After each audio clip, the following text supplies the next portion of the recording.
Namaste,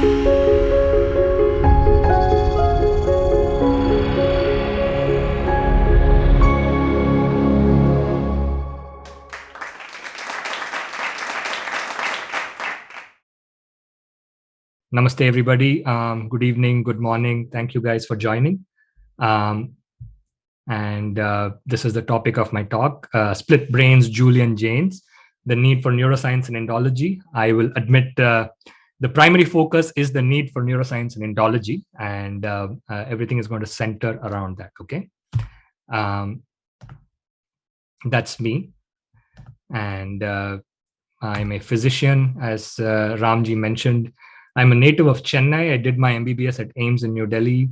I did a neurology residency at UAB, a neurocritical care fellowship at Harvard, and a neuroendovascular surgery fellowship in South Carolina at Prisma. I'm in practice in the United States, and I have my email address and my Twitter over there in case you guys would like to reach out to me later. The target audience for this talk, before I get too far into it, English educated Indians, that's the primary. Indologists. Indologists basically means people who study India externally. Okay, so scholars, academicians, that kind of thing. People who are spiritual but not religious, and scientists. I consider myself a scientist, and I hope other scientists would find this reasonable. And simultaneously, this disclaimer, this is not aimed at orthodox practicing Hindus, because that would be like teaching birds how to fly, as I mentioned earlier. Like, this is what Nassim Nicholas Taleb says. Think of me as a commentator, like from the outside for a cricket match. The actual Khiladis are the people who are in the sadhana streams themselves.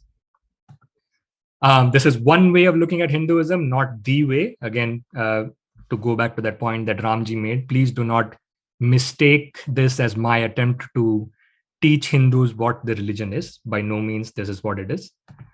It is a partial view of Hinduism. It is more, looking at the history of things and looking at kind of how things evolved and how they correlate to neuroscience. There is a lot more in Hinduism, which is not going to be covered here.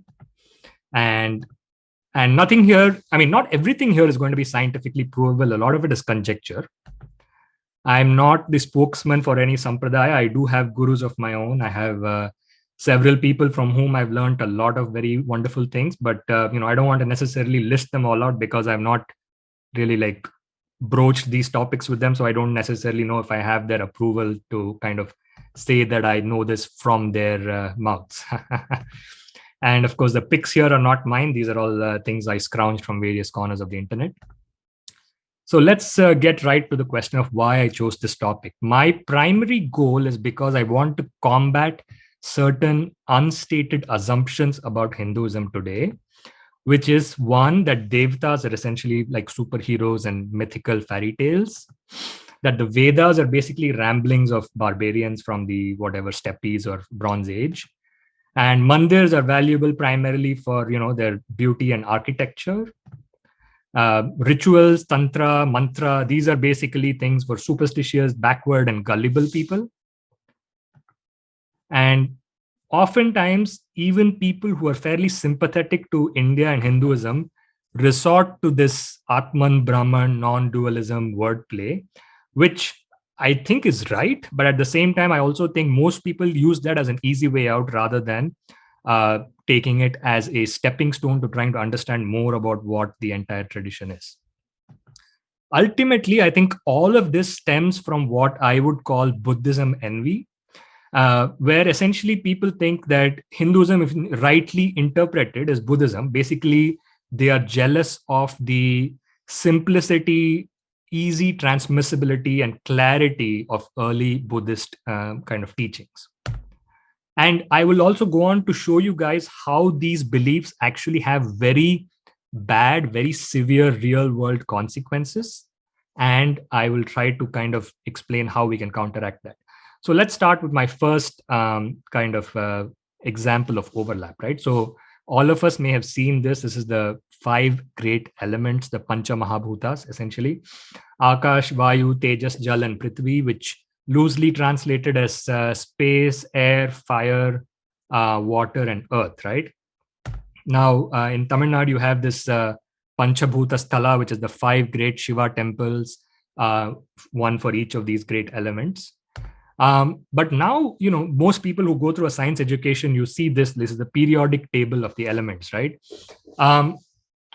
When you see this periodic table with so many elements, and then you compare that to that prior kind of 5-element classification, the natural tendency is to think that the Panch Mahabhuta is primitive and that this is now superseded by the periodic table, right? That is what, it seems like this is a sequential progression of human knowledge, when initially you're kind of primitive and then you suddenly discover like 100 plus elements, and now that's kind of the new reality.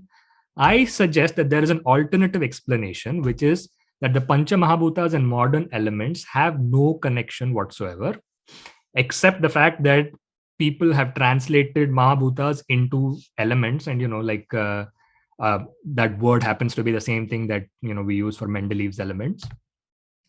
So when we study the Pancha Mahabhutas, it is important that we should go back to this chart, which is basically a depiction of the arrangement or the evolution of the various tattvas in Samkhya. And this has actually been adopted wholesale into multiple other traditions, into Vedanta, into Tantra, Kashmir Shaivism. Kashmir Shaivism has like 36 elements. They added a bunch of extra elements to the 25 that are here. But essentially what you need to focus on here is that from pure consciousness is said to evolve Prakriti, then Buddhi, Ahankar, Manas, and then the 5 elements are here: earth, water, fire, air, space. Now, usually people think that this refers to some sort of physics concept. And that's how a lot of people treat this kind of scheme. What I would like to argue that these Mahabhutas are actually connected to the 5 senses, as you can see here. Right here in the bottom on the left side, you see the 5 senses: hearing, touching, seeing, smelling, tasting, and the Mahabhutas are here. And therefore, the connection is equivalently valid to neuroscience. In fact, if you look at certain arrangements within Vedanta and Tantric traditions, you actually see this 5:5 correlation between the Mahabhutas on the right side, Akash, Vayu, Tejas, Jal, Prithvi. Then you go to Tanmatras, which basically you could say subtle sensation, Shabda, Sparsha, Rupa, Rasa, and Gandha, basically kind of speech, touch, form, taste, and smell. And then the Jnanendriya, which is the sensory organs: hearing, touching, seeing, tasting, smelling. And Karmendriya, which are like 5 motor organs: speaking, grasping, walking, defecation, and sexual. There's a little bit of ambiguity in these 2 last motor organs. Sometimes sexual comes here and defecation comes here, depending on the tradition. So I venture to say that the connecting science is important to be noted. And the connecting science is this Kundalini Yoga Tantra aspect of Hinduism, which tries to link the brain, body, and the external environment. As you guys know, this is like the standard 7 chakra system that is most popular in many sadhana paths. We have Muladhara, Swadhisthana, Manipur, Anahat, Vishuddha, Agya, and Sahasrara, arranged in a line kind of ascending from the bottom of the body to the top, right? When you correlate this to those Pancha Mahabhutas, you also have a similar arrangement of the bhutas, right? So Prithvi goes to Muladhara, Jala to Swadhisthana, Tejas to Manipur, Vayu to Anahat, and Akash to Vishuddha. There is various ways of, shall we say, showing these correlations. People who are doing sadhana will often do this as part of their bhuta shuddhi. And then from the bhutas, of course, based on the table that I showed you earlier, you can correlate this to various motor functions, right? So defecation, sexual, walking, grasping, and hearing or speech, to these 5 lower chakras, essentially. The top 2 are left out of this. Now, when you look at this 5-fold hierarchical classification, I would say one thing stands out as being out of place, and that is walking. So sexual and defecation are down here, makes absolute sense, at least kind of geographically. But walking, the legs are at the bottom. Why should walking kind of be here? kind of in the middle of the body. Makes no sense, right? So I was mulling over this, and then I was thinking about the structure of the human nervous system. So this is kind of a dissection model of the nervous system, which is the brain and spinal cord with all these various nerves. One thing you notice in this previous slide is how the spinal cord seems to be structured in a very segmented way, right? There seems to be segments, and at each level, these nerves come out. And that is a reflection of how the human body evolves in the embryological stage, kind of the developmental history of the human being. This is a very young human embryo. You can see here, there is these segments, and this is actually something you see in a lot of species. It is just that in the human being, this thing goes away and you don't see it externally anymore. In some species, such as the earthworm, this segmental body pattern is present even in the adult form. In the human, there is a persistence of this kind of this segmental origin, and that is here in the kind of vertebral column and the spinal cord. So the bones of the vertebral column have the same division as the nerves in the spinal cord. So basically, we call them cervical, thoracic, lumbar, sacrum, and coccyx. So, and similarly, there is a division of the spinal cord itself: cervical, thoracic, lumbar, sacral. The most important thing from our perspective today is to see the lumbar and the sacral segments. Basically, the lumbar comes up and the sacral comes down. So the sacral is basically the last part of the spinal cord and the spinal nerves. Okay.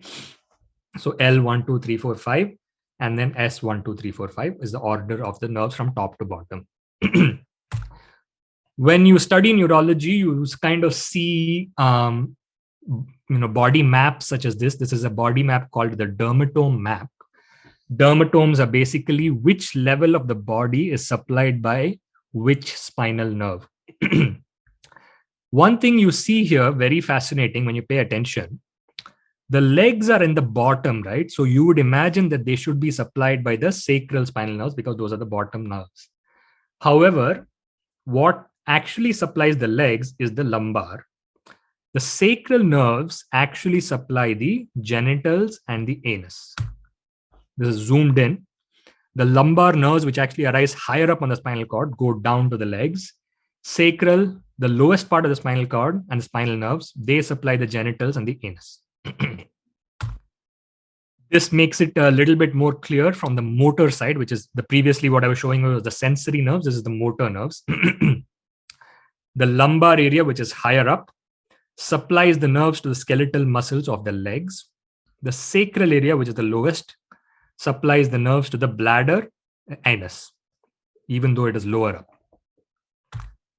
So when you have the point of view of a human being, which is kind of limited and naive, right? You think the legs are below the genitals and the anus. Legs are here, genitals and anus are here.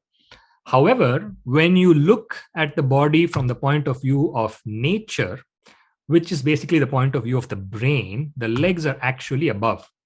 This is what is called a fetal pig dissection. When you see animals like this concept becomes very, very clear. The legs are here, and then below that, the genitals and the anus. So my argument is, through their yogic practices, the Hindus were able to transcend the point of view of a limited human being. When seen through the lens of neuroscience and evolutionary biology, Hindu ideas that seemed previously random, such as like this organization of chakras and karmendriyas, are shown to have an underlying order. So, we were talking about fetus and, infants and all that. So when we are born, we are kind of born into this blooming, buzzing confusion, as they say. What we don't realize often is that perception, meaning what we get in terms of useful information to our brains, is much more than merely sensation, which is just what perhaps the sense organs pick up. The 5 sense inputs, may pick up a fair amount of chaotic raw material, but our brains are always making sense of this chaos. being embodied in a human body influences how we make sense of this information. And it is my understanding that the Hindus detected this phenomenon and built a lot of their practices around this phenomenon. Let me give an example of where I think this may be of relevance. Many of you guys may have seen this sort of classification of the directions, right? Like the Ashtadikpalas in the Vedas, in our temples. The northeast corner is supposed to be very good. The Ishana Mula is what we call it in Tamil Nadu. East is supposed to be good, whereas Indra's corner, and southeast is also good, Agni. Kind of the west is where all the relatively negative characters are, Saturn, Rahu, Nirariti, or Alakshmi. Now, you might think, why did they come up with this particular arrangement? And this is not like just limited to the yajna itself. This similar arrangement of the directions, classification with like kind of moral, shall we say, or kind of qualitative emotional attachments has been carried over into Vastu as well. So this is like the Vastu Mandala. Again, the northeast is the Ishana Mula, good. Indra is good. Agni is good. Then back here where Nirariti was, this is Pitrus. So where all relatively negative elements, Asur, Rogue. So why would they have come up with this particular arrangement of, the northeast being good and, the southwest being relatively bad? It's all relative, of course. I'm not saying bad. Like, of course, everybody, Rahu, Nirariti, all have their own positive characteristics as well. Was this arrangement as random? So while I was doing some reading, I came across this paper published in 1973 in Nature, where they looked at 1,400 portraits, Western portraits from the 16th to 20th centuries. They found that there was a tendency to paint portraits facing the viewer's left, so that the focus of interest would come in the viewer's left visual field. Similarly, another study found that children often paint people facing towards the left, again, such that the focus comes into the viewer's left visual field. I'll give you some examples of what that means. Just a few famous paintings, like, Mona Lisa, focus of interest seems to kind of lie somewhere here. Again, focus of interest seems to lie somewhere here. Again, focus of interest seems to lie somewhere here. Obviously, we can find counter examples as well, but this is just a few famous paintings I picked out. Again, painting of Napoleon, focus of interest somewhere here, kind of left and front. When you kind of see that pattern and you also kind of look at the neuroscience literature, you are struck by certain things. Like, for example, this paper in 2015, left visual field attentional advantage in judging simultaneity and temporal order. So if you were to judge simultaneously and the time sequencing of various stimuli, you do that better if the stimuli are in the left visual field. Similarly, another paper, right hemisphere superiority for executive control of attention. Now, this is coming back to that split brains that I referenced in the beginning of the talk. We have two hemispheres in our brain, the left and the right. And the way our nervous system is constructed is that the left hemisphere pays attention to the right side of the world. Right hemisphere pays attention to the left side of the world. So when there is a right hemisphere superiority, it basically means the left side of our visual field is superior for these attentional processes. And kind of related to that is, apparently when you go to sleep, you have a rightward shift in spatial attention, which, the corollary might be when you are awake and alert, you have a leftward shift in spatial attention. So something about the left side of the visual field, the left side of the world in front, seems to be privileged and important. How does that tie into this? Now, that's where you kind of think back as to how they came up with this division. And primarily, this was a Vedic division. So your Yajaman was right here, and often you're, as a Yajaman, facing to the east, right? So you are facing this way. And so what is to the front and to the left is this. Ishana Mulai, the really positive corner where you're supposed to keep all your gods, is exactly in the same spot where all the studies seem to suggest all the excellent attentional resources are. And presumably, if the inverse of that geography is where you have the least spatial awareness and attention, that seems to be where all these relatively bad or negative elements are. Not negative or bad, these have their own positive correlates, as I said, but compared to this, this is bad, right? Is this the true cause? I don't know, but I just think it's an interesting correlate which bears further thinking. My kind of position is that every aspect of Hindu civilization was influenced by this brain centricity, and neuroscience can help answer many vexing questions in Indology. Again, in Indology, not in Hinduism. Okay? Another example. So Indian art, right? So why don't we see it as very realistic? And we are building a lot of these new temples, like in Ram Janmabhoomi and all that.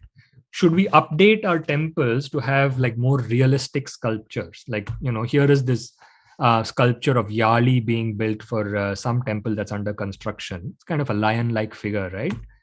Compare that to a lion sculpture from somewhere in Europe, and I think this is like about 100 years old. Compared to this sculpture is vastly superior in terms of its realism. Look at the lines, look at the clarity. However, when we think of it purely from a perspective of, realism, we miss something that our brain is doing when we view such images and sculpture, which is called salience. Some aspects of our environment stand out to us more than other aspects. The brain picks and chooses the main features of the environment to focus upon. Let me give you an example of what I mean. Here is like a photograph of a girl, right? The naive human perspective, maybe, we're looking at all parts of this face with equal attention and all that.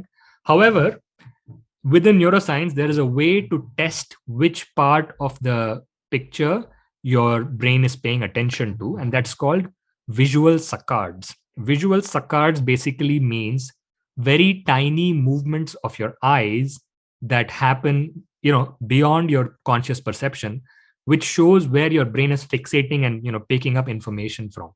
So a machine can record these visual saccades, and that kind of tells you where your brain focuses attention.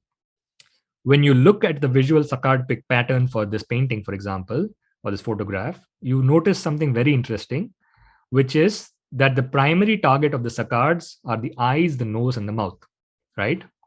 Similarly, another picture of another face, eyes, nose, and mouth.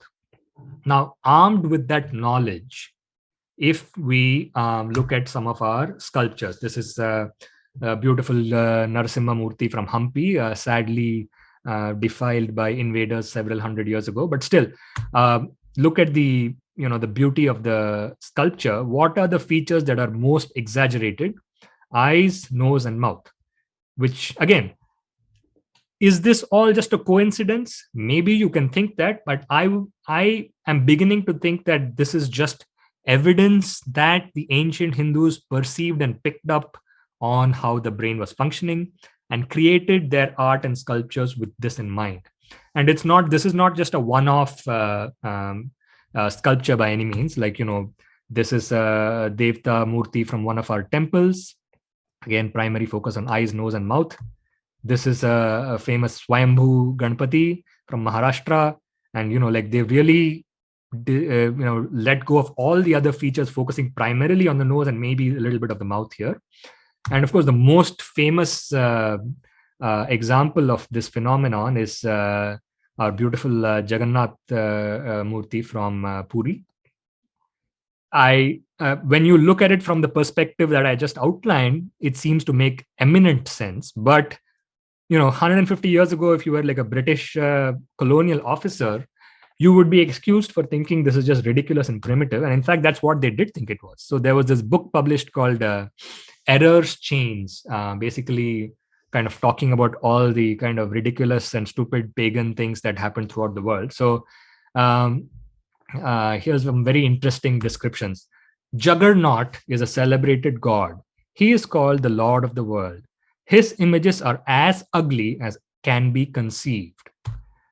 The temple is dedicated to Krishna or Juggernaut, sometimes written Jagannath, and his companions, Siva and Satadra. The idols of each are rude, hideous-looking sculptured blocks of wood, each about 6 feet high. the representations of the human face in these idols are hideous. So again, from a naive perspective, you might be excused for thinking that these are hideous. But if you view it from the perspective of neuroscience, you start to make connections which previously were not there. And of course, the best perspective to view it would be from the perspective of somebody who actually is a devotee of the temple and does those practices. But again, I'm talking as an external observer. When it comes to the concept of salience for non-verbal communication, right? So that's what we were talking about earlier. So there's something called visual salience, which is what are the things of the visual field that your brain focuses on when trying to garner communicative information. The face is number one, which is eyes, mouth, and emotional expression. The second aspect of the visual field for communication with other individuals is the hands.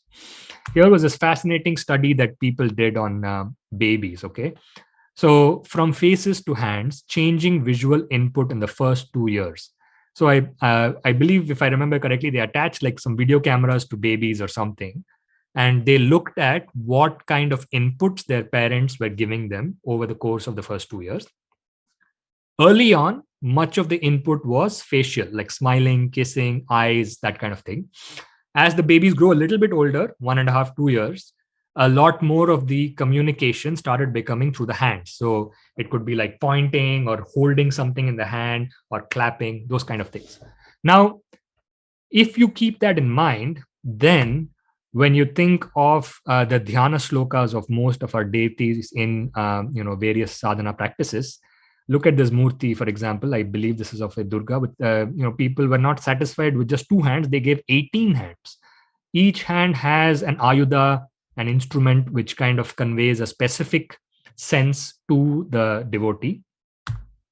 And it's not just in murti puja that this phenomenon is seen. It is very, very prevalent in our classical dance. It's very, very, the mudras are very prevalent even in our temple sculptures, and of course in all kinds of yogic and tantric sadhana. And even when you look at the hand itself, they seem to go to some lengths to accentuate the specific salient features of the hand, which perhaps are the fingertips and the palm, right? You trace back into the brain, like the sensory cortex of the brain, you look at how much territory is devoted to the face and the hands. So this is the entirety of the sensory cortex. Look at the disproportionate amount of processing power that's dedicated to the hands and the face, which again seems to tally very closely with kind of the dhyana shlokas and the murtis, and how much attention we pay to the expressions and the ayudas and the hand and the gestures of the deities. This is what is called a homunculus. This is a sensory homunculus, I believe, kind of brain's eye view of the body, you might say, which is what would the brain think the body looks like if it went by the amount of territory dedicated to each part of the body. Oversized mouth, and of course the eyes have their own separate part of the cortex. That's why it's not oversized here. And hands. So all of that goes to say that being in a human body with a human brain influences the kind of information that we pay attention to. And that has actually been a realization that Western science has come to only in the past few decades. There is this entire research program now called Embodied Cognition, which is a challenge to the prior kind of paradigm that people had in cognitive science, which was that the brain is a computer. For example, there was this paper which says embodied theories are increasingly challenging traditional views of cognition by arguing that conceptual representations that constitute our knowledge are grounded in sensory and motor experiences and are processed at the sensory motor level, rather than being represented and processed abstractly in an amodal conceptual system. So again, your brain is not really like a computer. There is something very unique about the fact that your brain is a human brain living within a human body. So what does that mean when you're trying to interpret a Hindu text or a symbol? Not everything can be taken at face value. That means you just translated machine like 1:1, you will lose a lot of the meaning because a machine does not have a human body. Embodiment in a human form is indispensable for a true understanding of what these people were talking about. Here is, for example, an example of this machine-like translation, right? Ralph Griffith translated the Rig Veda Samhita, and this has become the source of a lot of Indological research since then. And if you go taking that kind of the perspective of a machine-like translation, you may land up somewhere here, where this famous Indologist Fritz Stahl, who overall seems to have been fairly sympathetic to India, not like an anti-Hindu or anti-India person by any means, but he says ritual and mantras are basically rules without meaning. They're just there, and there's no kind of deeper meaning to any of them. However, when the Hindus and the Buddhists and the other Indian people themselves analyzed it, they knew that they were not rules without meaning. Okay, so look at, for example, the spread of Buddhism, right? Like we spread from all over Asia, essentially, from a starting point in UP and Bihar. A lot of things were translated when Buddhism was transmitted. The story of the Buddha was translated, the life story, the Jataka tales were translated. One thing which was not translated was the Sanskrit mantras, because they realized that the sound sequence itself was important, and you can't just translate it, because that way you'll only get the literal meaning, you lose the sound sequence. It's the same reason why the Tamil script had like new alphabets created as and when they had to incorporate Sanskrit mantras into their religious practices. And this is also why the Tibetans and Japanese use Sanskrit mantras even to this day. They mispronounce it slightly, but by and large, the sound structure is preserved, even though everything else is translated into their local language. Everything else Buddhist is translated into their local language, essentially. So our kind of Hindu understanding of language always knew that there were multiple layers at which the language had meaning. The most subtle kind of otherworldly layer was called para, which is essentially beyond our ability to investigate. Then came this stage called Pashyanti, where it was mostly visualizations, colors, but no words yet. Then there was a stage called Madhyama, which was essentially midway between this visualization stage and the outer spoken stage. And then only the final outer form was what we call the Vaikhari, or the world or the gross form of the speech. Here I've given the example of the Mahamrityunjay mantra, right? Now, neuroscience has also confirmed that we can break down the stages of speech production, and they are not things that happen in just 1 millisecond. Interestingly, like when you give somebody a picture and ask them to name it, there seems to be a similar sequence of processing. First stage seems to be some visual encoding and conceptualization, which is pre-verbal. Then you start picking the semantics, which may be the name. Then you start making the syntax, which is the organization. And then you do the phonology, which is the actual specific selection of the phonemes. And then only finally comes the articulation, which is actually speaking it out. So whether this is the exact same as this fourfold classification of speech that we have in Hinduism, hard to say, but at least it's interesting to note that there are parallels that are happening in the neuroscience arena to these ideas which were embedded within the Hindu systems from a very early time. So when you literally translate something like Mahamrityunjay mantra, what do you get? You get, we sacrifice to Triambaka the fragrant, increaser of prosperity. Like a cucumber from its stem, might I be freed from death, not from deathlessness. Now, it has a lot of meaning. Rohit Arya Guruji has a very good talk on YouTube about this, explaining the Mahamrityunjay mantra, and there is like a lot of meaning in the literal translation itself. However, when you translate it in English, you're losing all those 3 prior stages. And I think that is why the reason that Sanskrit has synonyms for each word, like so many synonyms. For example, I believe in the Amarkosha, there's like 30 or 40 synonyms for Agni. Why would you need so many synonyms for one word? Perhaps because if you had to fashion something into a mantra, you needed to have the best suited word which conveyed a meaning, but also had a correct number of phonemes and syllables and was the right length, right? There is an entire science that is devoted to this kind of linguistic concept. We think in India, like, Panini and all, we think they were, shall we say, doing linguistics. I think that is a very limited way of kind of really understanding what they were doing. For example, I happened to get a copy of this book called the Matrika Chakra Vivekaha, translated by this wonderful young scholar, Giri Ratna Mishra. I believe he's in Banaras. What this does is explain the connections between the Matrika Chakra and various mental states. What is the Matrika Chakra? It is this thing, basically the arrangement of the 51 alphabets of Sanskrit, basically the phonemes. And they're called Matrikas because Matrika, obviously mothers. Through these 51 alphabets, they give birth to the entirety of language and thus to everything else in our kind of our conceptual day-to-day world. It's a very dense and difficult book, but but it's interesting that people have delved into this in extraordinary detail. I also had the privilege of meeting Swami Nadananda, who published a similar book called Secrets of the Matrika Yantras. Okay. So basically, he would give geometrical shapes that he perceived during meditation that correlate to each of these 51 akshara, bija aksharas.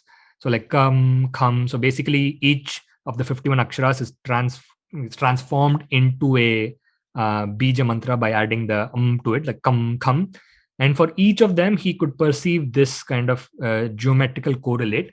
He says the the sound per se is what may be called the Vaikhari, or the outermost concrete manifestation. This is the subtle manifestation. And then there is something which is even more subtle. So there are various layers of meaning carried even in something as simple and basic as a phoneme. So all of this goes to say the Mantra Shastra, which is just like one of the extraordinary edifice of disciplines within Hinduism, it is a thorough reverse engineering of human language. It is meant for systematic manipulation of the brain, a reverse directional manipulation of yourself rather than merely manipulating other people, which is, with regular language, you may manipulate other people. With the Mantra Shastra, you are able to manipulate your own brain. And all of this is not to say that non-Sanskrit mantra texts don't exist. Of course, they exist.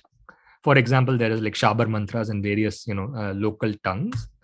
But they need to be created by people with that level of internal perceptiveness who can fashion the phonemes into something useful, meaningful, and safe. Because you do something haphazard with these kind of mantras, there's a good chance that you may give yourself schizophrenia, right? Because you're messing around with brain circuits. At least that's what I think. The other way to get these mantras would be to grasp it in entirety as a revelation from a higher plane. This may sound very airy-fairy and kind of magical, but it's not magical, because remember the story of Srinivasa Ramanujan.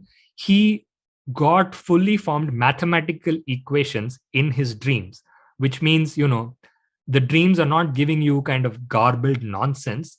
They are giving you, sometimes they give you like really fully formed information which your conscious self may not actually be able to articulate and explain why and how they came about. Similarly, I would imagine maybe that's how many rishis were able to perceive mantras fully formed, and maybe they did not even have to construct it step by step. Regular speech. So one thing you might ask, and which I think is a very valid question, is why do these mantras seem to have been created so much more easily in the past, right? I saw this thread on Twitter by a very good account on Indian history. You guys should follow it if you're not already. Acharya Yaska, a great thinker who preceded Panini, says in the Nirukta that the Vedic rishis had perceptive knowledge of dharma. It means they could see dharma. The rishis handed down from memory the hymns to their descendants who lost this abilities to see dharma. These descendants of the sages who were already declining in their powers and already did not have a direct perception of dharma, they compiled the Granthas, the Vedas, and the Vedangas for teaching those who would come even after them. And this is basically a translation from two verses in the Nirukta. To explain this phenomenon is where I feel that we should consider the possibility that the history of Hinduism was influenced by brain changes. This may explain some mysteries within Indology. Maybe in ancient times, our brain wiring was different and people could instinctively grasp the meaning of a mantra and a yajna. And now, for some reason, that lens is clouded. And here is where I bring in this book that I had referenced in the title by this brilliant thinker named Julian Jaynes. Unfortunately, he's deceased now, but truly an original thinker, a psychologist at Princeton and an expert in animal behavior. This was the only book he published called The Origin of Consciousness and the Breakdown of the Bicameral Mind. So this was his life's work. It's difficult for me to kind of explain to you how important and how revolutionary this book was. So let me just quote from reviews of his book by some esteemed people. So one person called it quite possibly a book of the century, and this was Douglas Adams, author of The Hitchhiker's Guide to the Galaxy, a very famous book. Another one called it is one of those books that is either complete rubbish or a work of consummate genius, nothing in between. And this was Richard Dawkins, author of The God Delusion. Some of Jaynes's original ideas may be the most important of our generation. This was by a professor of neuroscience. Explanations that could initiate the next change in paradigm for human thought. This was by another professor of neuroscience. And finally, my favorite review was this one. Having just finished The Origin of Consciousness, I myself feel something like Keats's Cortez staring at the Pacific. This is a reference to a famous poem where Cortez crosses South America and then he's staring at the Pacific and he's just like surprised at what's going on, right? So, or at least like the early reviewers of Darwin or Freud. I'm not quite sure what to make of this new territory, but its expanse lies before me. I am startled by its power. And I think this really captures my response to reading this book a few years ago. So Jaynes's fundamental kind of the issue that he's addressing in this book is that babies and animals seem kind of like automatons, right? Like they seem like have a very fixed and clear cut in and out. You give them food, they feel happy. You give them, punishment, they're sad. They go to sleep, they wake up. However, in the historical record, there seems to appear this fully formed thought, and then there's word-based reasoning. So the question is, how did this happen? It seems almost magical. Jaynes's assertion was that there were intermediary stages. The transition from these automata to full self-consciousness happened gradually. He says this distinction is most pronounced when a complex, novel, and stressful situation arises. Because in your day-to-day life, you may not experience such, stressful situations. So you can get by being pretty much an automaton, like, for example, when you're driving a car. But if something really new and novel comes, which you've not experienced before, you need to have some other means of dealing with that. So according to Jaynes, the first stage is prehistoric, Bronze Age and before. He says humans at this point were not truly self-conscious, which means they lacked a unified and narrative sense of me. There was no such thing as reasoning out an answer the way we do it. If we are presented with a novel situation, we kind of think in our heads what could be. He says they did not have any such thing as an introspectable thoughts, which they could hold in their minds and kind of think one way or the other. He says basically at that stage, people were what he called bicameral. And that essentially refers to the left and right hemispheres of the brain. He says they were kind of independent almost, whenever a tough decision was to be made, he said the right brain would produce voices, not externally spoken voices, but kind of inside. The left brain would hear them and interpret them. These were thought of as voices of gods, and they were thought of as coming from outside the person. He gives the example of Achilles, the great hero in the Greek epic Iliad. He says every time he was in stress or in a new situation, a god would come out of nowhere and then they would speak a command, and then Achilles would follow it, and that would resolve the novel situation. He would just follow orders that he had been given. Now, Jaynes says there was an intermediate stage after this bicameral stage where the people recognized that some thoughts were not external gods, but they were experienced as bodily sensations. This sounds very weird. Let me explain it in a little bit more detail. They consulted their own body parts when making tough decisions. He says the second Greek epic, the Greeks also had two major epics, the Odyssey depicts this stage. He gives certain examples of terms terms that are used in the Odyssey in reference to kind of emotional functions being mapped onto the body. One of them was thumos, which refers to the sensation of warmth that comes from dilating blood vessels when you're angry or aggressive about something. Phrene, which refers to changes in breathing, and kredi, which refers to the pounding heartbeat, which happens perhaps in excessive sympathetic activation. Interestingly, if you're in the medical field, you'll realize that some of these words are actually still prevalent. Phrene, we use it in the sense of phrenic nerve, which is the nerve that controls the diaphragm muscle and thus breathing. Kredi is probably the origin of the word cardio and cardiology.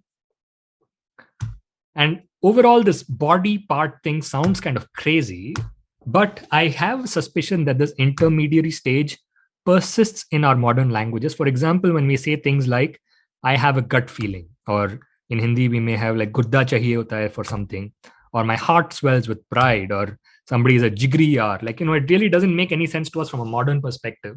But perhaps at that stage, you could actually trace certain emotional responses being affiliated with certain bodily areas and changes there.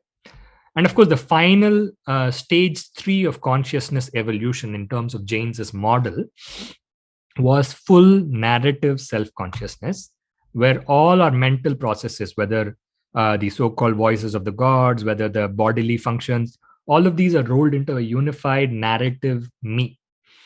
You have a myself, which becomes the center of all your narratives that your brain spins.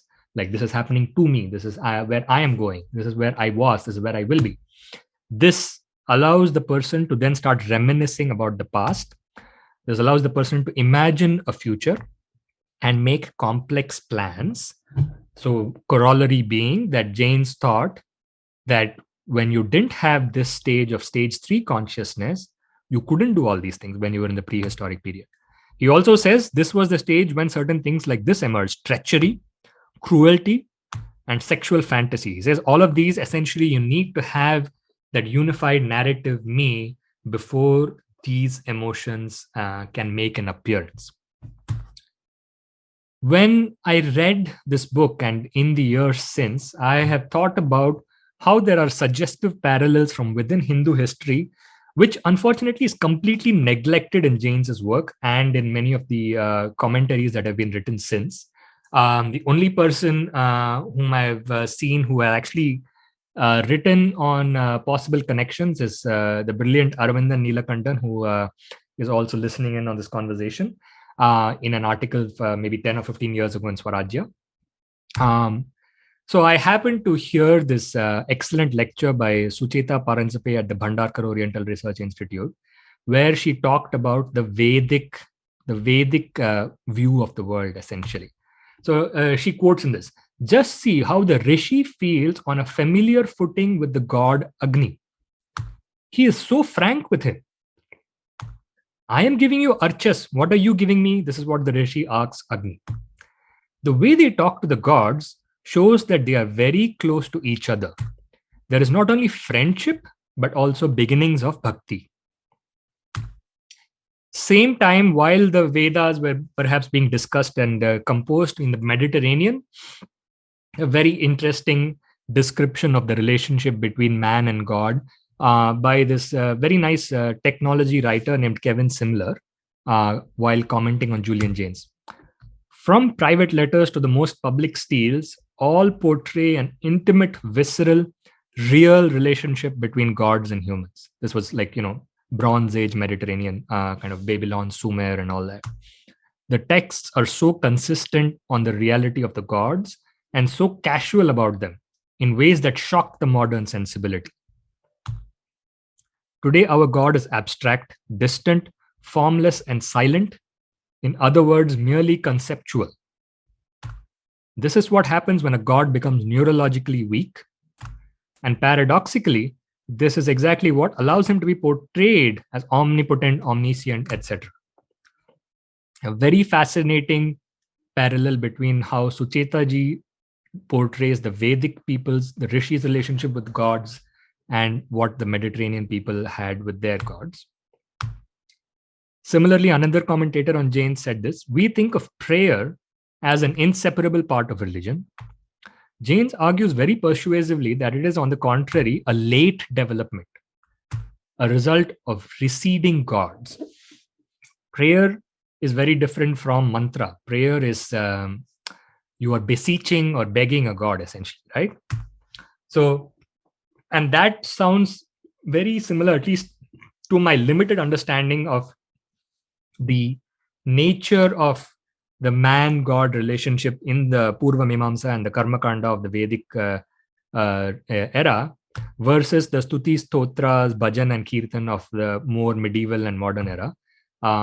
Here, there seems to be a relatively, shall we say, an equal relationship. Maybe not be equal, but at least it seems like when you do something, you expect a certain response from that Devta. Whereas in the later Bhakti period, it almost feels like the Devta is a very powerful, but somewhat higher and remote entity, and only a very few blessed people, such as Chaitanya Mahaprabhu, have that ability to communicate with the Devta. And even in this painting, kind of metaphorically, the Jagannath Ji is elevated high above, and people are kind of looking up and hoping for his blessing. Similar parallels between Jaynes' ideas when we compare the Ramayana versus the Mahabharata. Now, we know the Ramayana is older. That is what the tradition says. The brilliant blogger Manasa Tarangini had also put out excellent detailed posts on why he, explaining why the Ramayana is clearly older, even though apparently certain Indologists have suspected that the Mahabharata may be older, but the truth is the Ramayana is older.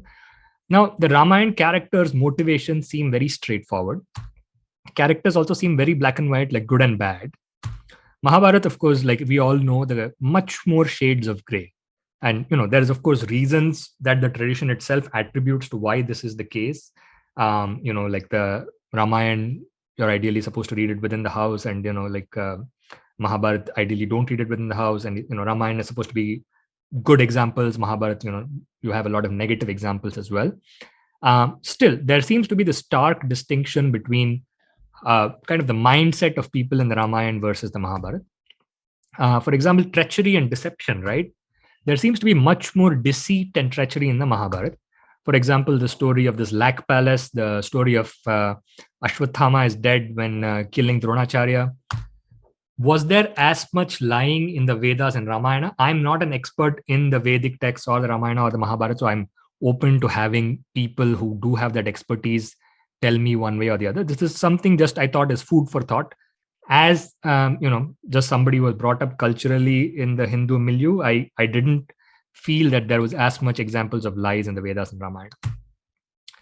This also ties into Jaynes' explanation of this famous Trojan horse story, right? This shows up in the second epic, which is the Odyssey. He says the reason this has become such a celebrated tale is perhaps because this level of treachery, where you put your soldiers inside this horse, which is a gift, and you're giving it to your enemies, and then they jump out and kill everybody on the other side, was perhaps very novel at that time. People hadn't thought of such things, and that's why it was so celebrated. We, judging from our modern vantage point, we don't seem to be very impressed by such innovations, but perhaps at that time it really was like a big leap forward in, military strategy. Similarly, when we look at moral quandaries, right, like there is this famous story of sage Vajashravas with his son Nachiketa and Yama. It's there in Rigveda, it is there in Taittiriya Brahmana, and most famous in the Kathopanishad, where he gives his son to Yama, and then Nachiketa asks Yama, various questions and all that. Similar story is there about Harishchandra and his son Rohit, whom he gives to Varuna in the Aitareya Brahmana. But in neither of these stories, there seems to be a very pronounced evidence of remorse or guilt on the part of the fathers. There may be some, but not as strong as you might expect when you're considering that you're giving your son away basically to die. And of course, the most famous evidence of remorse to me or guilt comes in a much later period, of course, the Mahabharata and the Gita. So this is, of course, the famous Gita Upadesh scene. This is a painting by an Italian painter, I believe. It's a magnificent painting, and I think the most striking aspect of this painting is this expression that you see on Arjuna's face, just sheer horror at what he's about to do. He's not even done it yet, but just envisioning what is going to happen, that he's going to kill all these relatives. He's just, even though they're objectively on the side of bad, he still has so much kind of moral doubts about it. This seems to me to kind of parallel something that was said about the Iliad. I'm not sure if you guys can see this. While there is much slaughter in the Iliad, there is very little cruelty, meaning it's not that there was no killing. Of course there was, but that pleasure arising out of killing seems to have not been, at least it doesn't seem to have been described in the Iliad. And to me, that also brought to mind kind of the Rama and Mahabharata contrast. Like this is the Lanka, the entirety of Lanka burnt. But I don't remember that the Sundarakand had, too much, shall we say, regret or sadness about the damage caused. Or even that Hanumanji had any necessarily cruel intentions while doing it. It was just like a simple act of war. Compare that to the Mahabharata, where Bhima, craves to break the thigh of Duryodhana because he the thigh is where he made Draupadi sit. So, seeking revenge. Similarly, Bhima tears the chest of Dushasan to drink his blood. All this, extraordinary lust for blood and cruelty seems more typical of these later texts than it does of the Vedas and the Ramayana itself. Similarly, the prevalence of dreaming. Now, before Buddha's birth, the story goes that his mother had a dream of a white elephant. Before Mahavira's birth, also, they say his mother had a dream. But it seems like dreams are rarely discussed in the Rig Veda. Now, that doesn't mean that, just because it's not discussed in the Rig Veda doesn't mean it wasn't there. There's a lot of things which, are not discussed in the Rig Veda, but obviously they were still there. But they seem to be discussed more in the Atharva Veda, which came later, and is much more common in the Upanishads. Now, of course, the Mandukya Upanishad and things like that, they're they spend so much time discussing the dream state and all that. Now, it's not to say that people did not have dreams in the Rigvedic stage. Of course they did. Even animals have dreams. We can see that. What I suspect is perhaps because they did not do that time traveling or reminiscing, perhaps they did not think it worth discussing in the once they had woken up.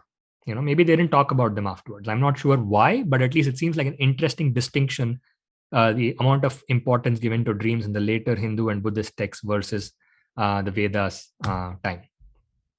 So kind of to summarize Jaynes' timeline, right, from his kind of point of view, from the prehistoric to the Bronze Age, he says people were bicameral. That's the term he uses. I'm not necessarily saying that this was absolutely correct, but he basically means that they basically had no continuous sense of myself. Then later, Iron Age and onwards, they had this full narrative self-consciousness. The features of this early stage, they were able to hear the gods frequently. There was no such thing as treachery. There was fear, but they did not have anxiety because they weren't time traveling into the future. There was pain, but there was no regret because they were not time traveling into the past. They did not have long-term plans, so they did not have any worries, essentially. it was a kind of a Hakuna Matata life, if I want to put it that way. May not be a very respectable way to put it though. But when you came to this full narrative self-consciousness stage, the gods became increasingly harder to reach. Treachery and deception made their appearance. You had fear still, but now you also had future anxiety, like a low-grade anxiety. You had pain still, but now you also had regrets about what you may have done in the past and, missing what you had experienced in the past. And along with that came worries and came planning and all that. Now, like it does seem intriguing that this description from Jaynes also does seem to parallel the descriptions within our traditions of how people were in the Satya Yuga and the Kali Yuga.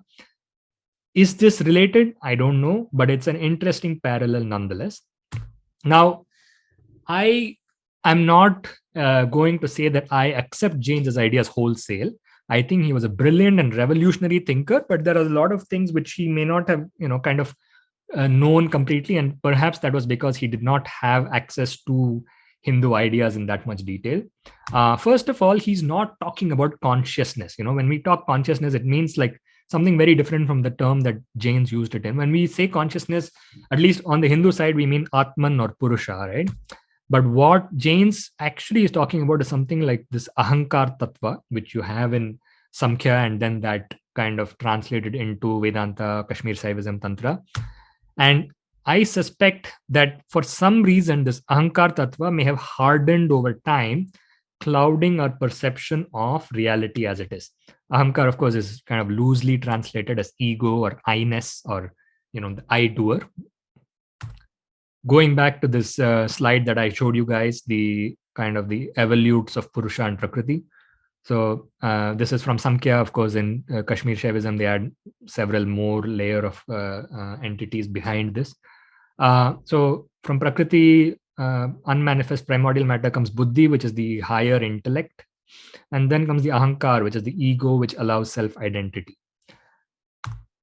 The other modification that I would make of Jaynes, Jaynes seems to think that the voices of gods were random hallucinations. But that doesn't explain a lot of things. First of all, it doesn't explain how similar gods seem to arise in completely different civilizations. It doesn't explain how ancient societies got anything done if each of them were kind of randomly hallucinating multiple gods. I think a far more parsimonious explanation is that the Devatas do exist. But when I say exist, that's a very kind of a complex and difficult to understand word. I don't mean it in the same sense that an apple exists. I'm not going to get into this topic in this talk because it is very complicated. And to be very honest, I don't think I'm qualified to answer it either. However, I would direct you to Rajarshi Nandi, Shankar Bharadwaj Khandavalli, Ashish Dalela. They have all given some exceptionally good talks on this topic. Rajarshi and Ashish Dalela also have very good books that deal with this. And again, I believe I mentioned the brilliant Manasa Taramgini before. He has a couple of Twitter threads which also describe kind of, his position on this. It's a very complex and subtle issue, which ideally you should listen to from people like this who are, shall we say, much smarter than me, and also much more perceptive of kind of reality as it is. But I would like to kind of, give this statement to kind of tell you what I mean, which is by a very famous biologist. The universe is not only queerer than we suppose, but it's queerer than we can suppose. So what it means, just because you're a human being doesn't mean you have the intellectual tools necessary to understand reality as it is. Hindus, in conjunction with Darwinian theory, everybody, we all believe that we are part of the natural world. So we are products of evolutionary processes. So no, we don't expect that a dog can understand all the secrets of the universe. So as a corollary, there is no reason to suspect that a human being also can understand all the secrets of the universe. So be prepared for the existence of a much stranger and much weirder universe with the existence of very counterintuitive things than you are brought to expect by your education. These devatas, which as I said, I do think they exist. They can manifest to our limited awareness. The specific form taken by the devata when manifesting to us is conditioned, and the conditioning can be culture, our region, our experiences, and possibly even by biology. For example, this is just like one mapping of the various forms of one devta, which is Saraswati, right? This is the Tamil manifestation of Saraswati. This is the Bengali Saraswati.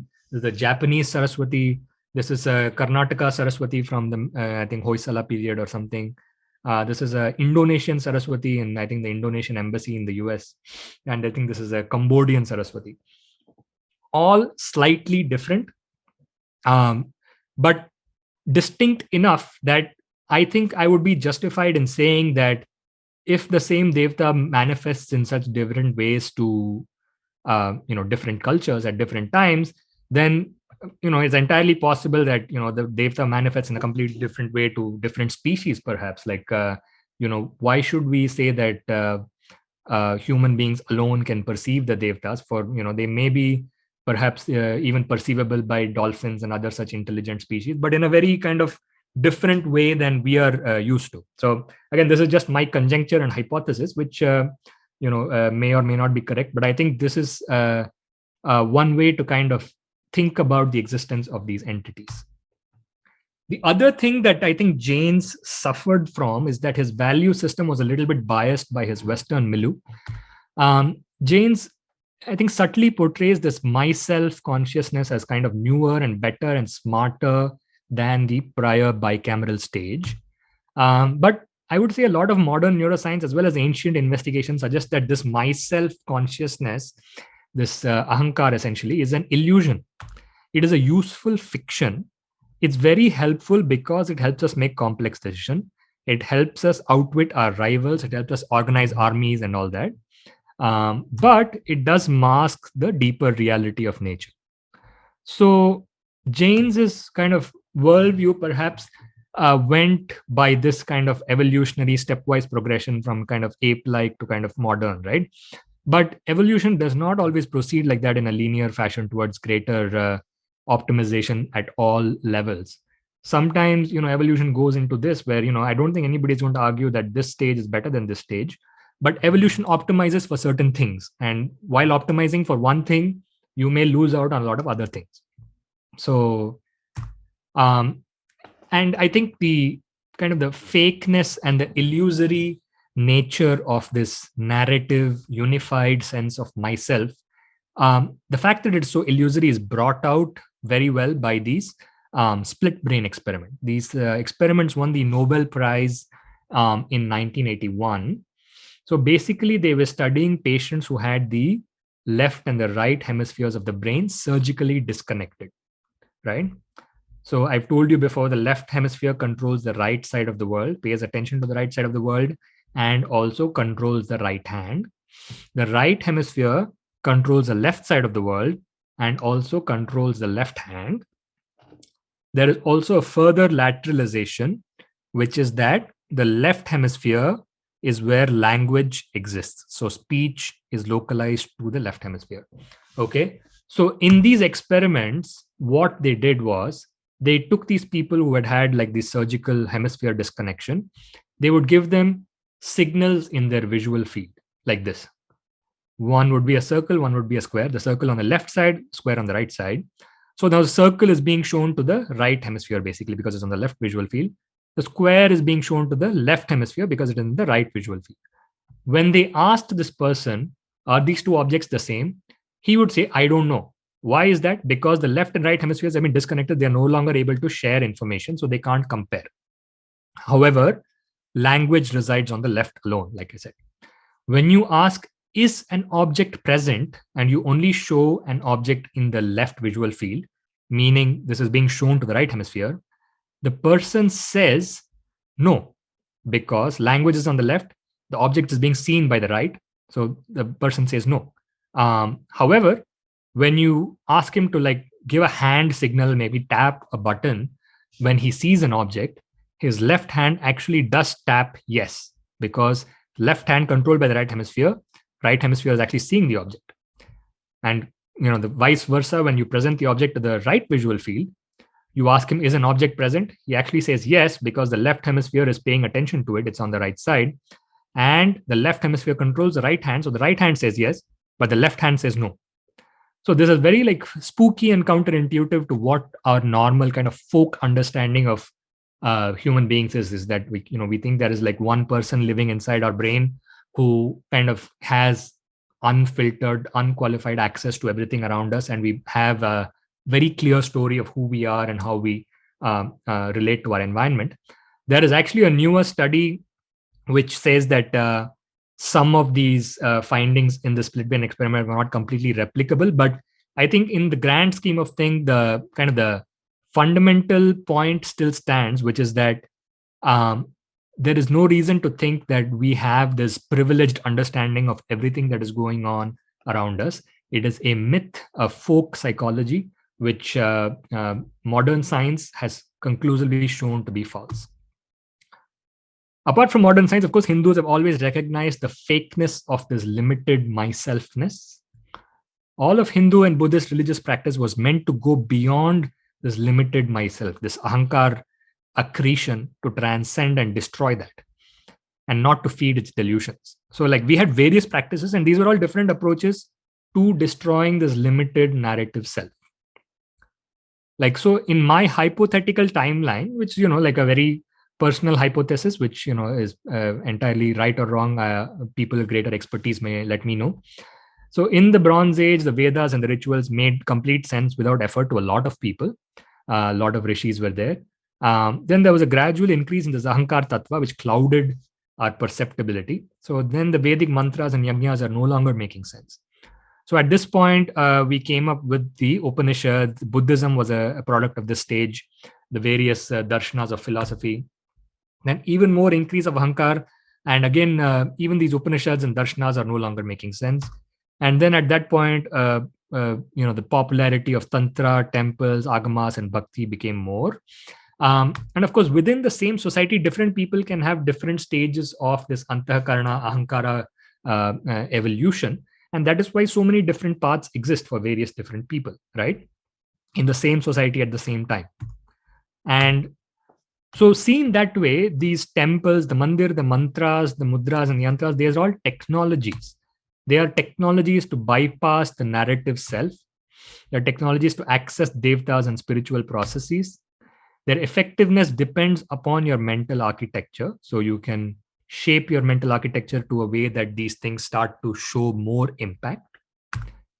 And these technologies work at different planes, one of which is the neuroscience plane, which we could potentially investigate with the tools that we have. So far from being the primitive aspects of Hinduism, we think, oh, mandir, oh, mantra, oh, backward and all that. These are actually the most complex, the most subtle, and most sophisticated elements within the entire Hindu edifice. Sometimes when you see a temple, you may even kind of be at least able to grasp what it is in one go, even though you may not know the entirety out of what it is meant for. This is a Lakshman temple in Khajuraho.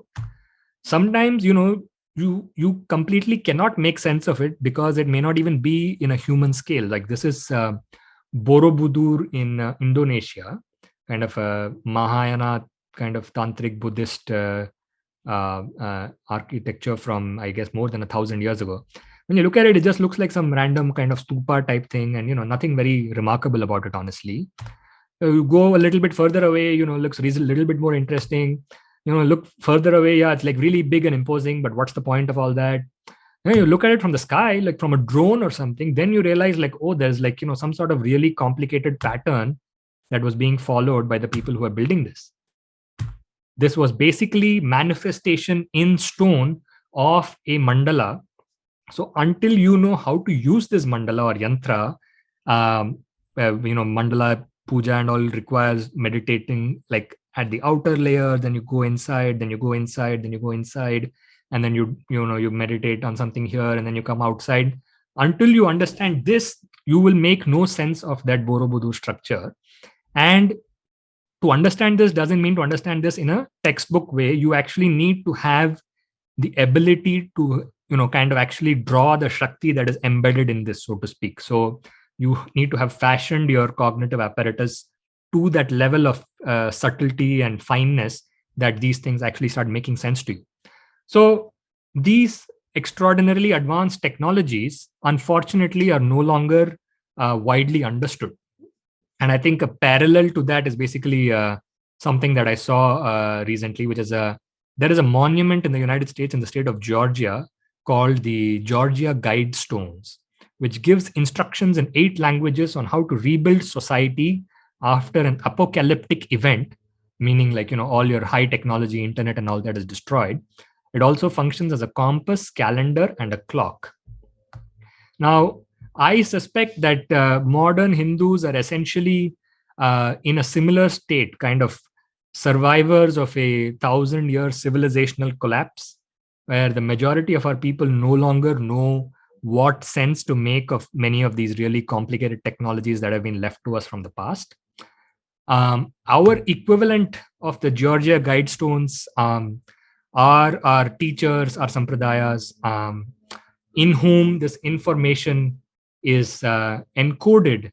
It's not that these people are scholars or teachers. These people, the information is carried within them in a kind of an embodied way. So I almost think of these people as much more akin to wizards or magicians or sorcerers, because through these practices they have changed their thinking apparatus to a position where they perceive the universe completely different from the way a normal person does. And this is the case for highly orthodox kind of the elite teachers such as Shankaracharyas, but also of various other sampradayas which preserve the same extraordinary technological complexity. However, in modern India, at least some people would respect kind of traditions like that of the Shankaracharya, but like a lot more people completely disdain these people because they say, oh, these sadhus are just walking around naked, they're just like crazy, which is completely not the case. When you see it through the right lens, you realize what they have been protecting and preserving for several generations. Also, it is not necessarily the case that these are all useless pieces of information for a modern person, or that these technologies and ideas are only for religious use. Let me give you kind of a description of a great person from Europe. His deepest instincts were occult, esoteric, and semantic. He was not the first of the age of reason. He was the last of the magicians, the last of the Babylonians and the Sumerians. Who was this person that this description was about? This was about Isaac Newton. And, he actually has a book written about him called The Last Sorcerer, because he really was this. People like Da Vinci, Spinoza, all of these were the recrudescence or the re-emergence of a very ancient way of looking at the world, which to some people may have appeared almost magical. But Arthur C. Clarke, the famous science fiction writer, once said, any sufficiently advanced technology is indistinguishable from magic.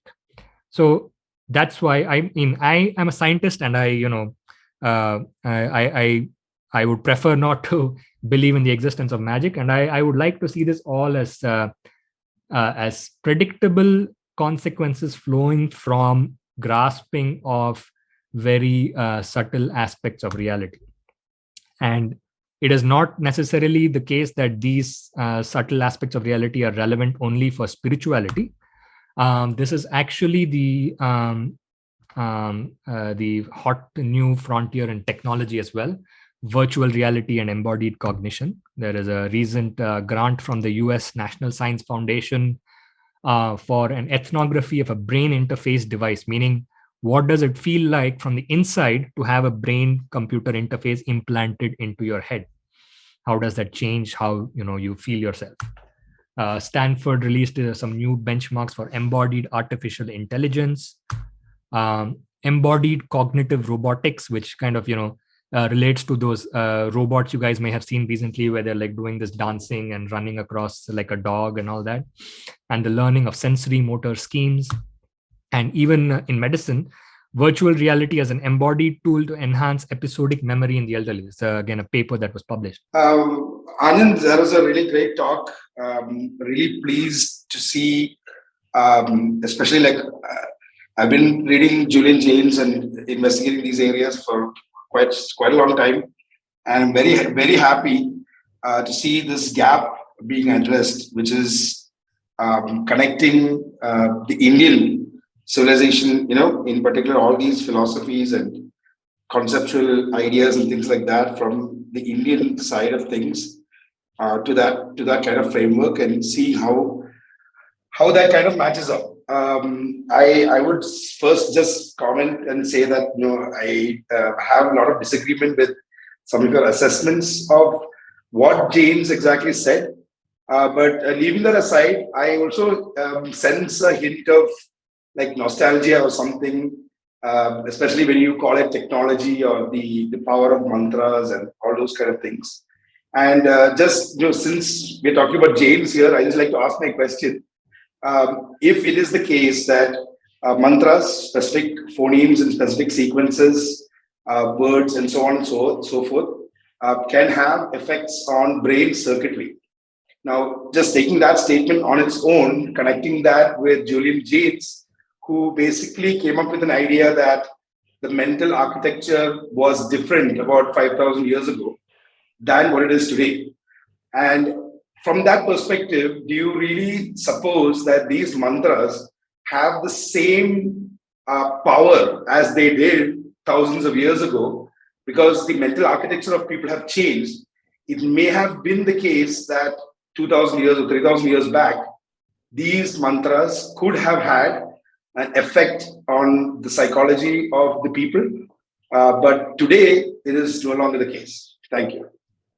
I think that's an excellent question, Rajiv. Thank you for the positive assessment. So actually, I think you're absolutely right. So you are exactly correct that the mantras composed thousands of years ago probably do not have the same effect.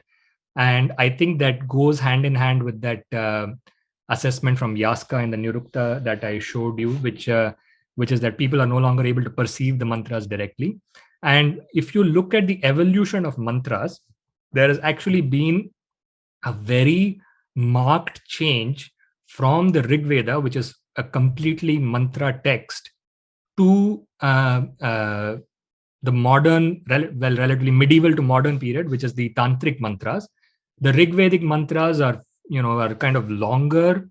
They are supposed to be much more important in terms of the singing and the intonation and all that. That is why kind of this so much emphasis on fidelity in oral transmission. And that is why, you don't want to write it down. They always said, don't write it down. It makes no sense. And whereas the tantric mantras, there is usually no such, shall we say, problem with speech primarily. With writing. And a lot of times the tantric mantras are meant for repetition, and a lot more use of bijaksharas in the tantric mantras. So Vedic mantras are a lot more semantic, which is meaning like they make sense when you translate them. They may not make complete sense, but you translate them, you feel that this is at least something language, like you're saying something here, going there, this, that. Oftentimes, these tantric mantras are just like a bunch of sounds which carry no meaning, not merely in translation, but actually they carry no meaning in Sanskrit itself. They are just sounds. Just like Om is a bija, like that, there are like a bunch of other bija mantras. So, and the tantric mantras are a lot more like this. They have a lot more of these bijas, and they are also very emphasis is on repetition, like lakhs and lakhs of times. So typically for a Purashcharana of a mantra, they say you must do as many lakhs of times as there are syllables in that mantra. So if your mantra has 5 syllables, you're supposed to do 5 lakhs, but then they say in Kali Yuga, you need to do like 3 times, so 15 lakhs, whatever. Whereas, if you read like various mantras from the Rig Veda or whatever, you're using that as part of your yajna. You're not necessarily sitting there repeating it over and over in your head. So absolutely, I think there has been a change in the cognitive architecture, and the Mantra Shastra has been progressively evolving along with that. I would say perhaps maybe 1,000 years ago, the evolution kind of stopped. Maybe because we no longer had that network of intellectuals to actually carry forward this sort of stuff. So maybe for the last 1,000 years, most of it has been primarily retention and preservation rather than actually doing anything like kind of a novel. Which principle of tantra do you think can be scientifically validated? So here I come from the neuroscience perspective. So in my opinion, there is already some scientific validation in things like studies that are done on transcendental meditation, for example. Transcendental meditation is basically a mantra meditation. You take a mantra, you chant it 20 minutes in the morning, 20 minutes in the evening. Even with that, with like enough sustained practice, there is evidence to show that structural as well as functional changes in the nervous system can be detected with EEG, MRI, and all that. And of course, I'm talking about truly neurological changes. Like beyond that, there's always much more evidence that it leads to changes in stress and blood pressure and personality and all that. But from a neurologist perspective, there's already evidence to show that this can be these mantras exert an impact on structure and function of the nervous system.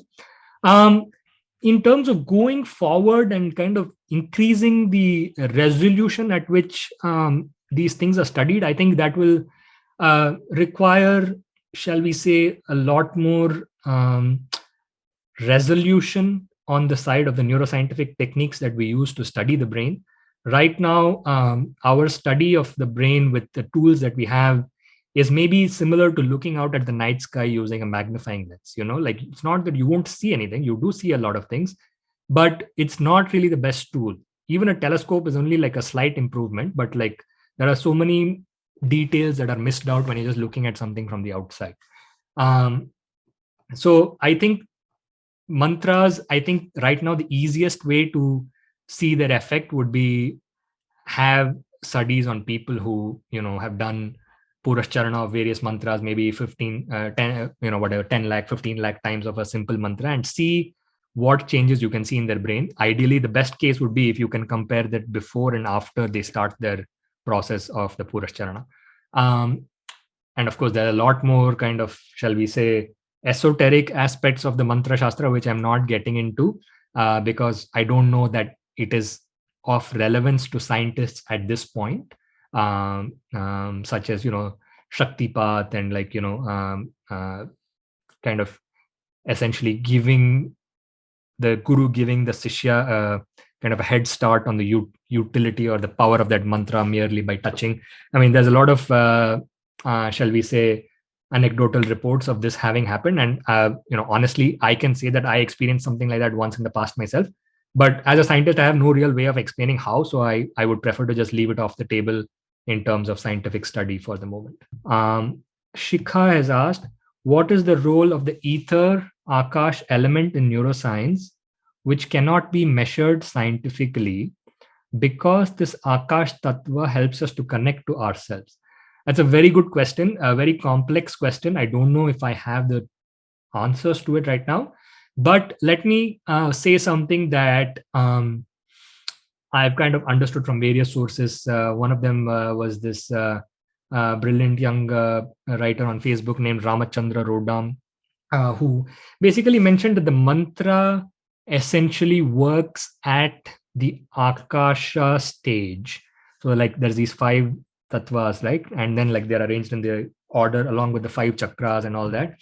So the mantra, once you go beyond the like the spoken stage, when you go it into like a silent repetition in your head, at that level, it is impacting on the Akasha stage, which, as you mentioned, it connects us to the deeper structures within.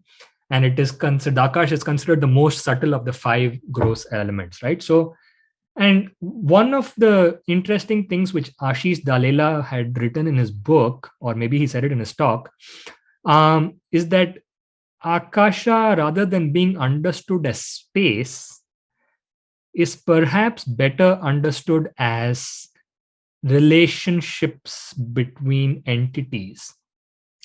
One of the very fascinating things that Julian Jaynes wrote in his book, which other people are also now getting around to, again, a marker of how brilliant the man really was, deals with spatialization of thought.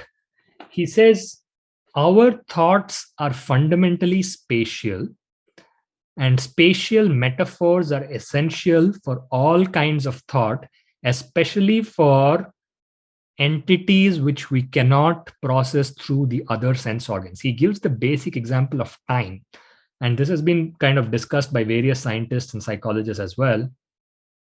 There is no way that a human being can think of time without converting it into a spatial metaphor, meaning you think of before and after as before is left and after is right, maybe, or before is behind and after is in front, or future is in front, because you don't have a sense organ that deals with the physical property known as time.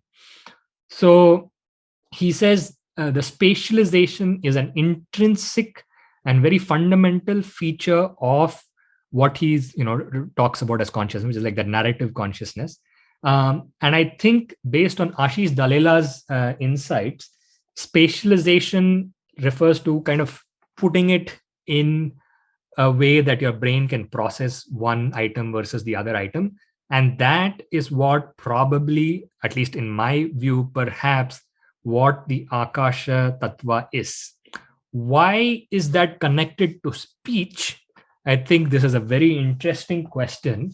And I think perhaps the answer lies in why the words used for the tanmatras and the jnanendriyas was shabda and not like nad, or like it was specifically focused on the speaking aspect, meaning like a linguistic kind of flavor of the speech sound, rather than just like ba, ah, cha, like, or hearing sounds that from a drum or a musical instrument or something, because that also is heard, but it somehow, that aspect, that akasha aspect, come to correlate with the linguistic aspect of the spoken word. And that may have something to do with how language ultimately in your brain is processed in a hierarchical, almost a spatial sense. If you read like the work of Noam Chomsky, Steven Pinker, and all that, they describe at the fundamental level something called like a generative grammar, universal grammar, where basically the word that you're using for an object is something, but at the deeper level is the relationship between those words, verb, noun, order, and all that, and the hierarchical level at which you're understanding that.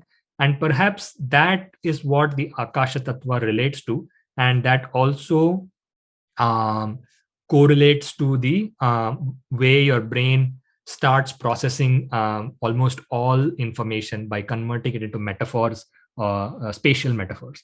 It's a very complex answer, and I'm actually working on a paper on that topic. I hope to get it out, but I guess it needs to make sense to myself before I can actually help to make it make sense to other people.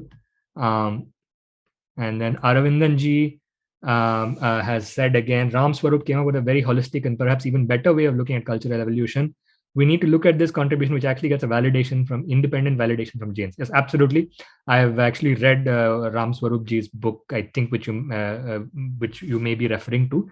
Of course, he's a brilliant and wide-ranging thinker, and truly important that his work gets much more recognition. Aravindanji says, one important aspect of Vedic literature is that Vedic Kavis seem to have realized that the gods are part of the being and not external.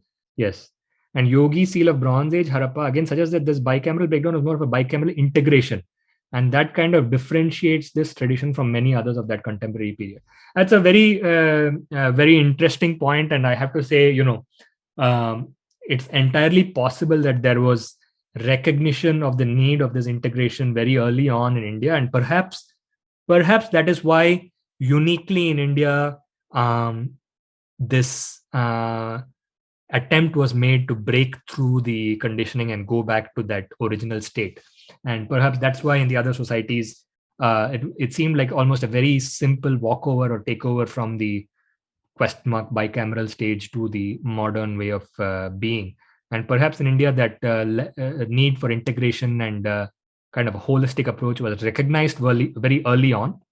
And that is why throughout the tradition there has been this effort to make sure that we don't lose that, but at the same time not eschewing the benefits that are brought by so-called full narrative consciousness. So and I confess that this is a very gross correlation between Jaynes's work and like Hindu ideas. Rajiv Sebastian himself also mentioned that he has critiques of my understanding of Jaynes. It's entirely possible. There's a lot more works on Jaynes which I hope to read. In fact, one of the people on this call, Brian McVie, has written some excellent books, and Marcel Kuijsten, whom I also see here, has written some excellent books. I've read, I think, a couple of Marcel's books. I've ordered some of Brian's and Marcel's. I hope to get a deeper understanding of what Jaynes thought, and simultaneously by exploring Ram Swarup and other thinkers, perhaps we'll come to a more cohesive and true convergence. Shikha says, what is your opinion on shamans who use drums, animal horns, and other objects to get connected with spirits and supernatural powers? I honestly don't know. I'm sure there must be,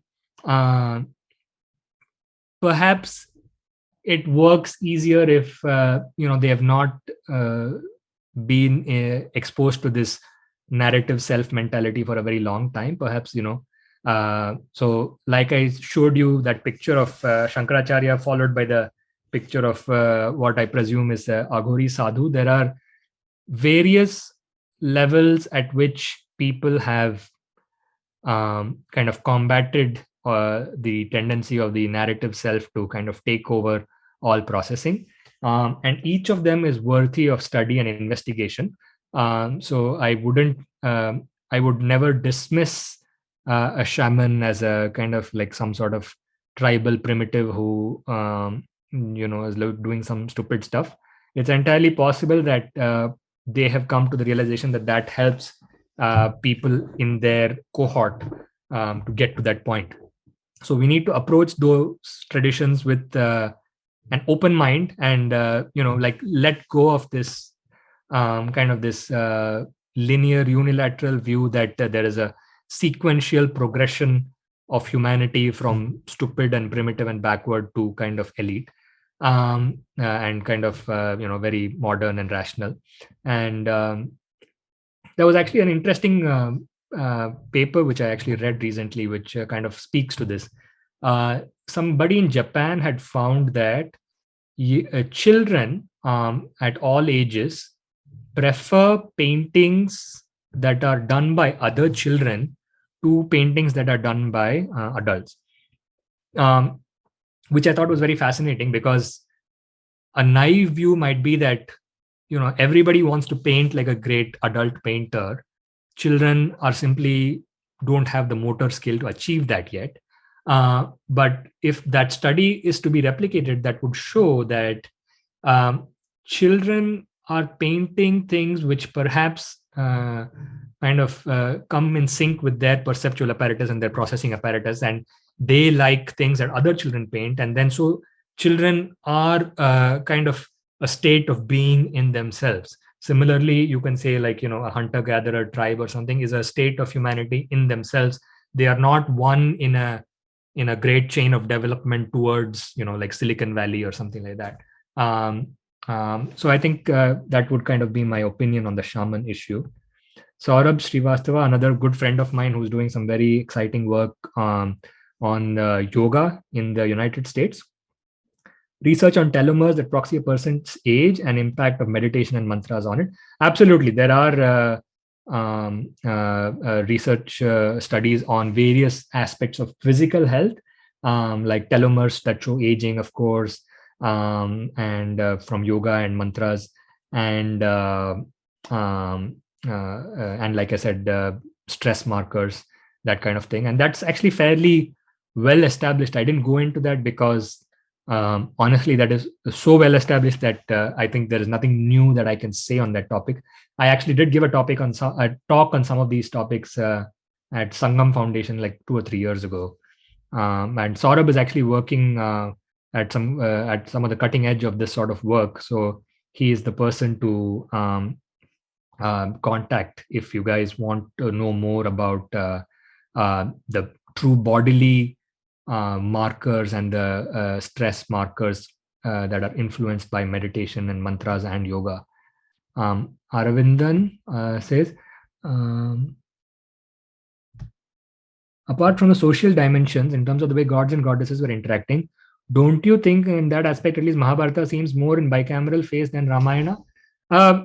Possibly, Aravindanji, I'm not, I mean, it's entirely possible. These are layered texts, as many people have pointed out. Like within the tradition, perhaps we may have this kind of desire to think that these texts appeared fully formed from from the time they were created, like they were just like in this state. But honestly, from the evidence of various sources, it does appear that there is a core and then there are like accretions on it. Possibly that the Jaya, which is like that core aspect of the Mahabharata, may have been composed at an even earlier, even more bicameral phase than the Ramayana was.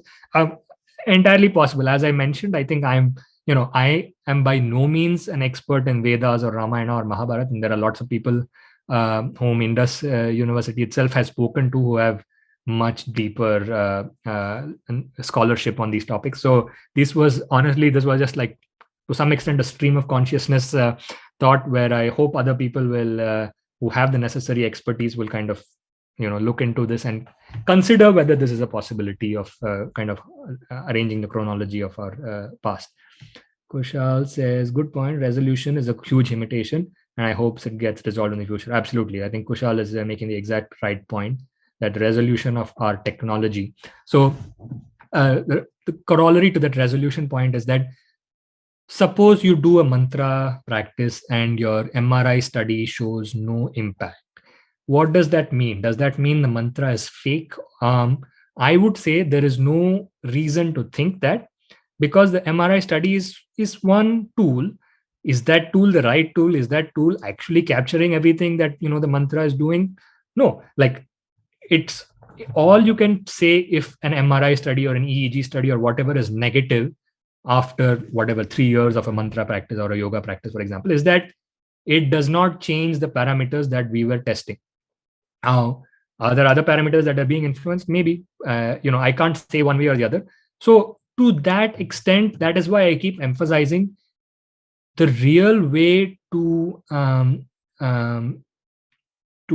get a honest opinion of these practices is to join a sampradaya, find a guru, and get initiation from them, because these are traditions who have noted the working of these practices over several generations spanning thousands of years. So they know things which may not necessarily be easy for modern science to capture, because modern science is in a process of learning. It is, especially when it comes to neuroscience, it is in a kindergarten stage of understanding. So there is a lot more that needs to be found out.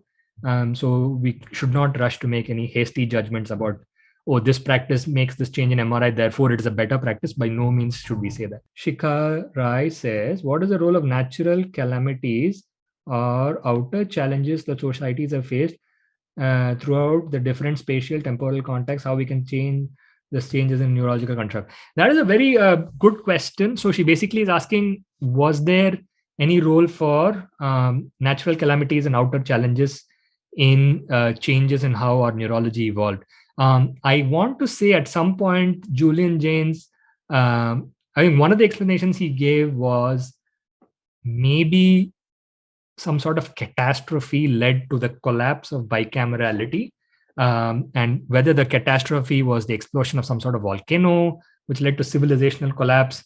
Was it invasions, which also seemed to have happened around the same time, which led to the collapse of all these complex civilizations? And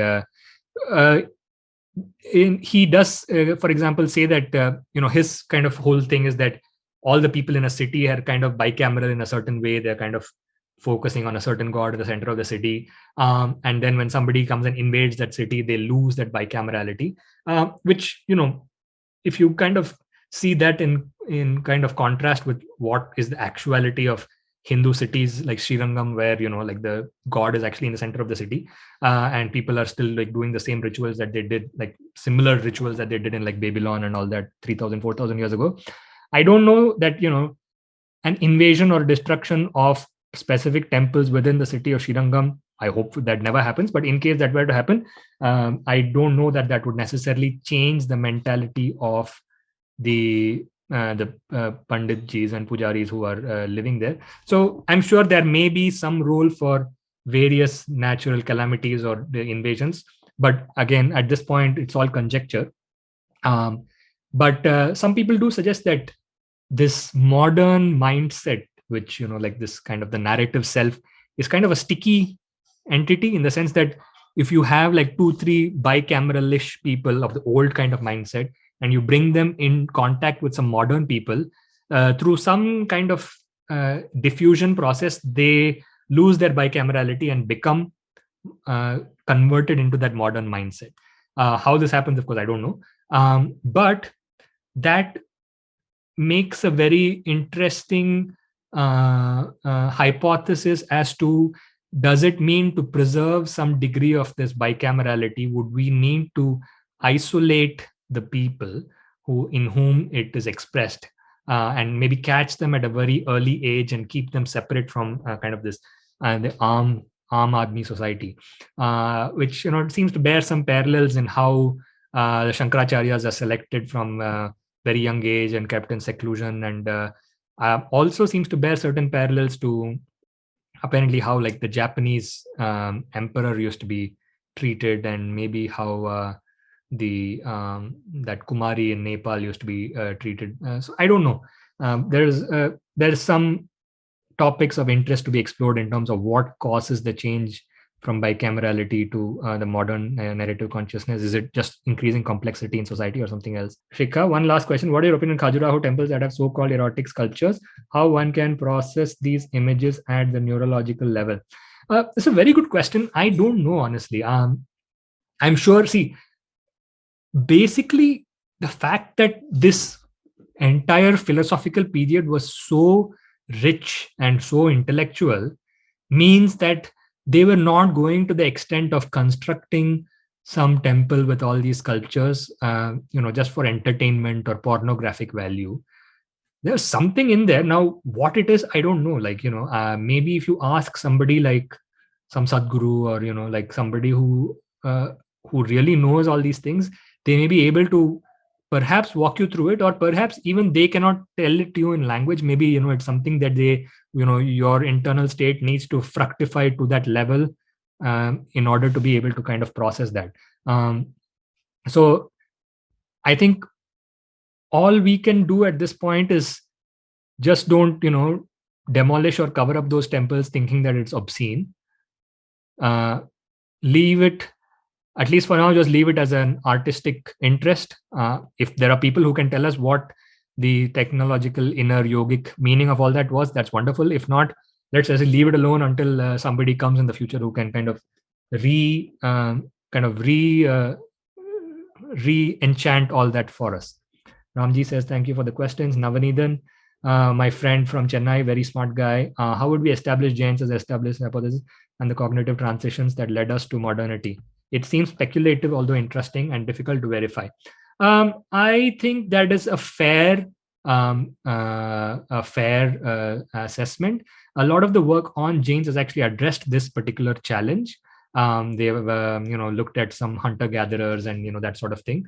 And I think a lot of that is it's along the lines of, to some extent, along the lines of like Darwinian biology and all that, right? Like you can't really like see that biology evolution happening, but it's a kind of a story that you piece together, and perhaps you can make some predictions off of it, and you can, if those predictions, especially if they can be verified in people whom we suspect are kind of quasi bicameral, like a very advanced sadhaka, or perhaps some shaman in a tribe somewhere, in an uncontacted tribe, perhaps we can say that these predictions we made based on Jaynes's theory seem to be bearing out on the study that these people on whom we conducted, whom we predicted they probably are still kind of quasi bicameral.